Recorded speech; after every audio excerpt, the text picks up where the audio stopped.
l'équipe de réanimation chirurgicale du CHU de Caen. La situation qu'on voulait échanger avec vous, ça partait de la réflexion actuelle, tout le monde le sait, on a ce cadre légal de la fin de vie qui a mené à changer avec la possible introduction des aides actives à mourir. Et on a le sentiment que dans une part de la population, cette demande d'aide active à mourir repose surtout sur la crainte de se voir imposer des soins qui seraient de l'ordre du déraisonnable. Et on a l'impression que c'est un sentiment, en tout cas une crainte assez forte dans la population générale. Et la réflexion, elle est née du fait que dans notre pratique, dans notre service, mais également au niveau national, quand on discute au sein du comité éthique de notre société savante, par exemple, lorsqu'on a des situations de désaccord avec les proches, c'est toujours plutôt l'inverse, c'est-à-dire que c'est l'équipe soignante qui pense qu'on risque de basculer dans l'obstination déraisonnable et les proches qui, au contraire, poussent vers un maintien des thérapeutiques. Donc on voulait discuter de ce paradoxe qui n'apparaît pas non plus de manière très saillante lorsque l'on évoque ce débat, mais qui peut être aussi une base d'un décalage, en tout cas, entre certains soignants, la vision qu'ont certains soignants de ce débat, et puis la vision qu'en a le grand public.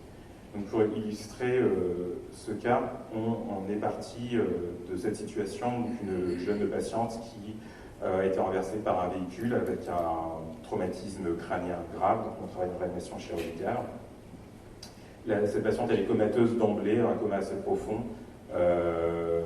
D'emblée, elle est intubée, ventilée, et elle a un scanner initial qui défile sur la gauche. Moi, je vais faire la partie éléments médicaux, puis après, on va dérouler le fil.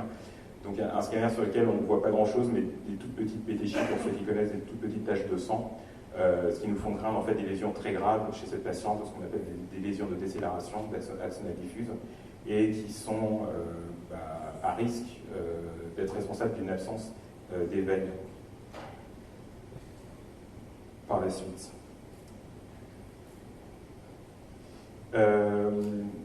Les premières 24 heures de la prise en charge de cette patiente vont être marquées en fait, par l'apparition d'une hypertension intracrânienne, donc c'est la complication classique que l'on redoute sur ce tableau-là. Donc en gros, le cerveau se met à gonfler. On essaie de contrôler, juguler cette pression intracrânienne avec un traitement médical, on majore la sédation. On met en place un petit tuyau pour faire sortir du LCR, une élévation ventriculaire externe, mais malgré tout, la pression reste insuffisamment contrôlée. Se pose alors, dans ce contexte, la question d'une thérapeutique supplémentaire pour contrôler cette hypertension intracrânienne. Cette thérapeutique, en fait, elle consiste à retirer le volet osseux, donc faire une crânictomie décompressive pour éviter que le patient décède. Alors, je vous ai mis une petite échelle en couleur, c'est à peu près pour illustrer.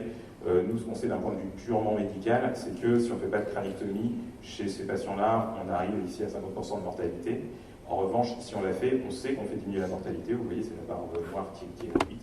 En revanche, dans le même temps, on augmente clairement la proportion de patients lourdement handicapés, donc en état d'éveil non répondant ou post-irrelationnel bas.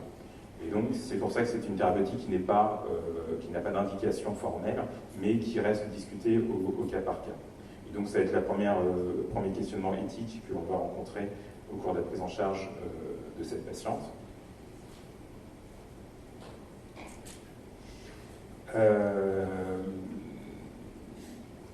On décide de faire la crâniectomie qui est réalisée au deuxième jour de cette prise en charge, et puis à ce moment-là, l'hypertension intracrânienne est contrôlée et finalement les choses deviennent assez simples.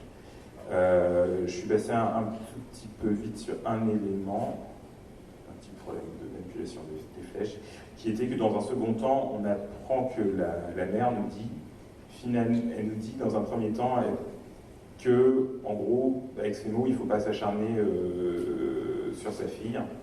Et en tout cas, elle ne pousse pas à la thérapeutique qui était proposée.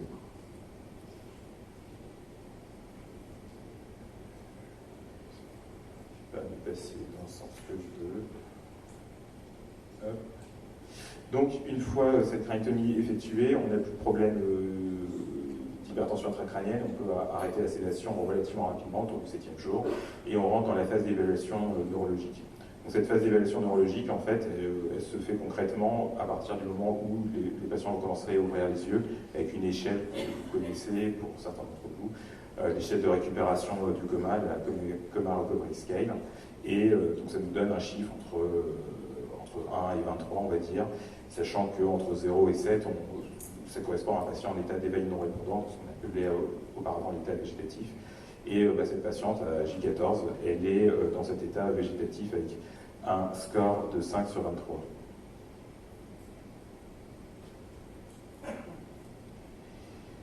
Juste pour rappeler, pour ceux qui peut-être auraient moins l'habitude, mais c'est des notions qui sont peut-être évidentes pour vous, donc je vais passer relativement rapidement. Donc vous savez, quand un patient est dans le coma, il est ni éveillé ni conscient. L'état végétatif, c'est un état d'éveil, mais sans conscience associée.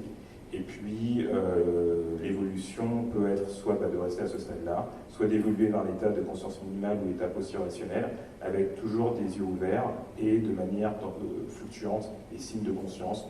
Donc un regard qui suit une cible ou quelqu'un dans la pièce, des serrages de main, et puis plusieurs heures où il ne se passe plus rien. Et donc, lorsqu'on prend en charge ces patients-là, on sait qu'ils ne resteront pas dans un coma chronique, on sait forcément qu'ils passeront dans un état d'éveil non répondant, et puis certains dans un état post-irrationnel. En fait, la grande question qu'on a chez ces patients-là, c'est de se dire, à 6 mois, 1 an, lesquels auront repris conscience. Donc vraiment, on a très peu de données fiables pour pouvoir faire des pronostics sûrs.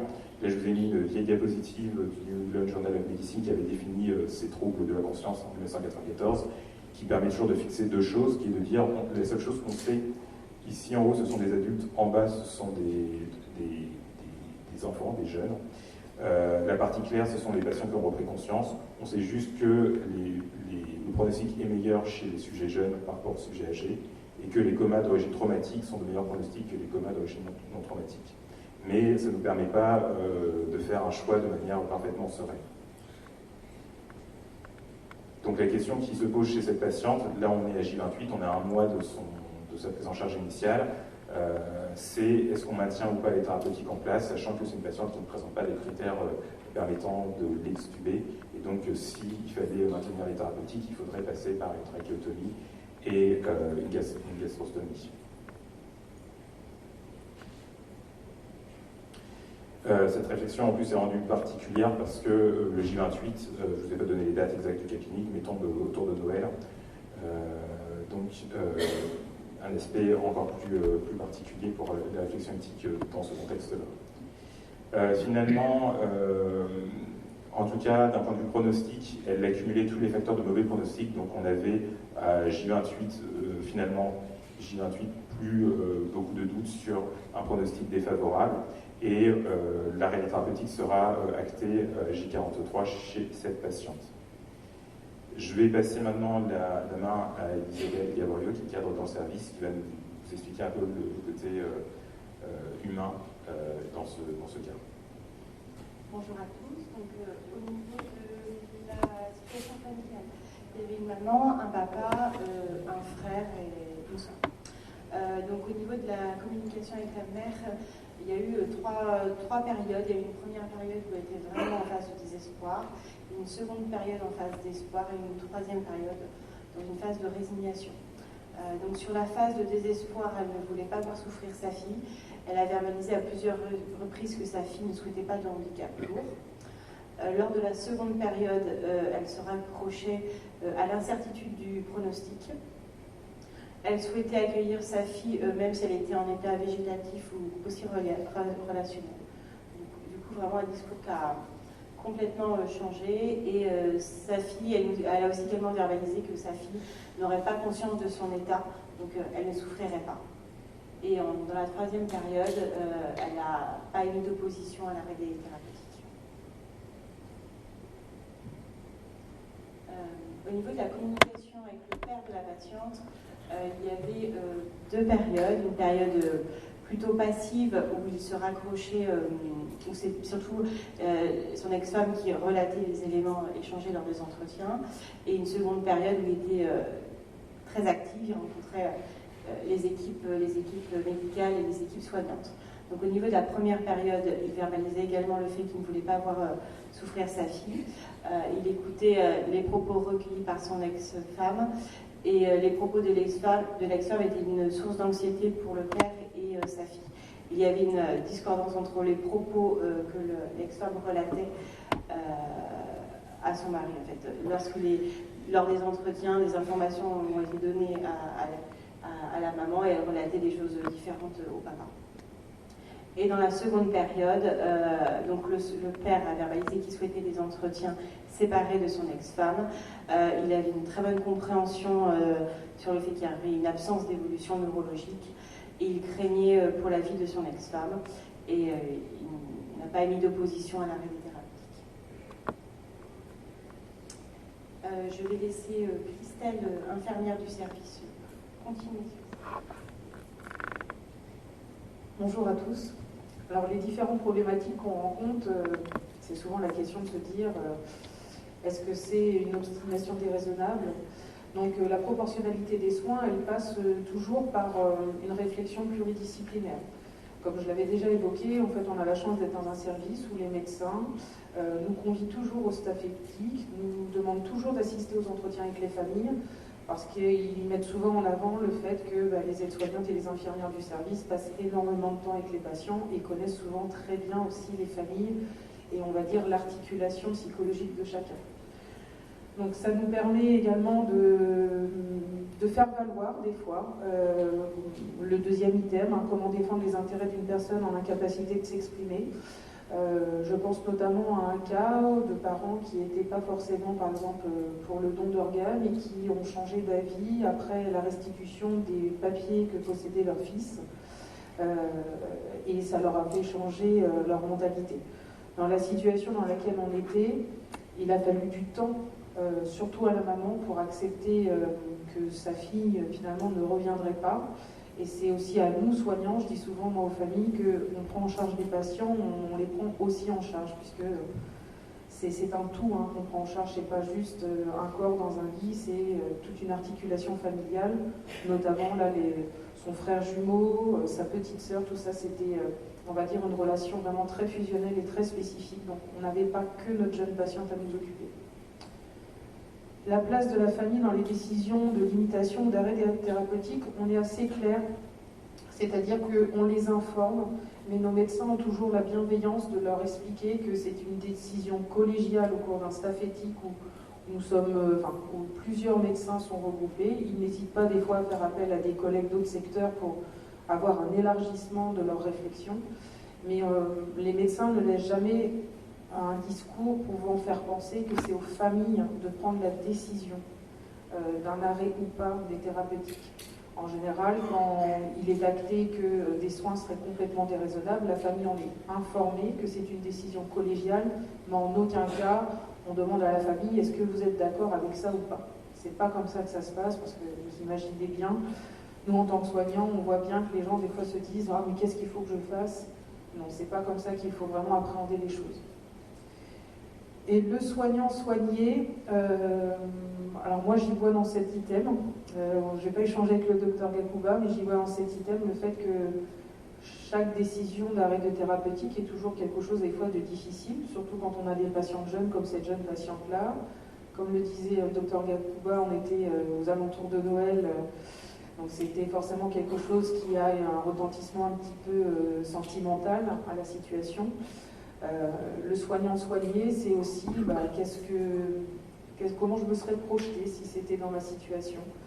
Et on parle énormément en équipe pour savoir comment nous aussi on appréhende des situations comme ce cas-là qui était particulièrement difficile pour tout le monde à accepter.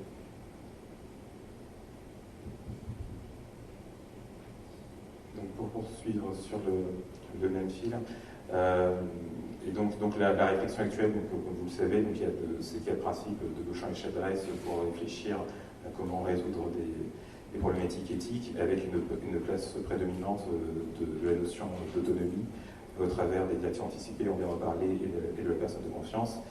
Et peut-être que le décalage, il est lié dans notre prise en charge. Alors effectivement, nous, on n'a qu'un scope donné, une vision parcellaire des fins de vie, ce sont les fins de vie en réanimation.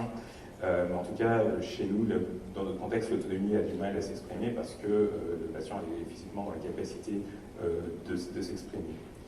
Alors la loi évidemment prévoit ce cas de figure, et donc dans ce cas-là, c'est la notion de directive anticipée, mais on l'a abordé dans le sujet précédent, il y a toute des limitations à ces directives anticipées, qui est que, effectivement, alors on a parlé du formulaire de la CRLF, mais il y a aussi également un formulaire sur le ministère, accessible sur le site du ministère de la Santé, qui distingue deux situations, la personne atteinte d'une maladie grave et la personne en bonne santé. En fait, l'intuition que l'on a, c'est que la personne en bonne santé aura énormément du mal à pouvoir anticiper à la fois une maladie et à la fois les conséquences d'une maladie qu'elle ne connaît pas. Et donc la pertinence de ces directives anticipées dans notre contexte nous paraît très limitée. L'autre échappatoire, la possibilité que donne la loi, c'est le recours à une personne de confiance. Mais cette personne de confiance, vous savez, il y a ce sondage qui est fait régulièrement dans la grande population qui montre que ces notions, même si elles sont de plus en plus connues, directive anticipée, personne de confiance, les Français rechignent à s'en servir, la plupart préférant notamment le recours à la discussion avec les proches. L'obstination déraisonnable, c'était le sujet, c'était de se dire comment finalement on s'en trouve davantage dans ces situations d'obstination déraisonnable qui sont clairement, d'un point de vue déontologique et légal, proscrites, et bien avec ce déséquilibre entre le pronostic et les soins qui fait caractériser ce type de situation lorsque le pronostic est trop sombre et les soins proposés trop lourds, c'est le terme anglo-saxon de futilité. Et dans les situations qu'on vous a exposées, en fait, on a pris le temps d'avoir une certitude pronostique avant de pouvoir justement expliquer à la famille que, de point de vue poursuivre les thérapeutiques, relever de l'obstination déraisonnable, mais ce n'a pas été c'était un point qui n'était pas du tout, on n'avait pas à faire comprendre, alors à la mère d'ailleurs, et pas forcément au père. Et puis ce qu'on vous a expliqué, c'est que dans ce type de situation, on essaye toujours de faire en sorte que la famille n'ait pas le sentiment qu'elle a, elle, à se prononcer pour au contraire un arrêt thérapeutique, parce que sinon on arrive dans une impasse. Je te laisse compléter. Donc au niveau familial, c'est vrai qu'en relation, les patients des familles qui décèdent présentent plusieurs symptômes, des symptômes anxio-dépressifs, des syndromes psychiatriques, du stress post-traumatique, un sentiment de culpabilité importante. Et ce qui est vraiment important, c'est la communication et le temps. C'est vrai qu'en réanimation, il y a énormément d'entretien familial avec les soignants et les médecins. Je vais laisser Christelle conclure.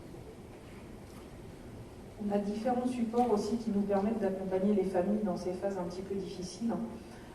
Notamment quand il y a des enfants, on a mis en place un box d'accueil qu'on appelle un box pour enfants. C'est un box de réanimation miniature qui nous permet d'être une première approche pour les enfants de tout âge, même des fois chez les adolescents, quand ils ont un petit peu de retenue à pouvoir venir en réanimation, et ça nous permet vraiment d'avoir une approche. On a également la chance d'avoir une psychologue qui est spécialisée un petit peu dans notre service et qui a différentes journées de disponibilité sur le service. Pas suffisamment, message de ma cadre, mais qui reste joignable aussi quand même sur ces jours d'absence, et qui s'engage toujours à rappeler les familles, et qui continue son travail, ne s'arrête pas aux portes de l'hôpital, c'est-à-dire que même une fois, des fois, l'événement tragique passé, elle se met en relation avec une psychologue du secteur proche du lieu d'habitation des familles concernées. Donc il y a vraiment une vraie prise en charge globale qui est quand même importante dans cette acceptation. Et dernière chose aussi, c'est qu'on met également beaucoup d'importance, nous soignants, à accompagner les familles, et on leur propose, on a à disposition dans notre service un journal de vie. À la base, qui était là pour permettre aux patients qui étaient dans un coma pendant des fois plusieurs semaines, voire plus, et qui du coup n'avaient pas forcément conscience des événements qui les entouraient, des visites, etc.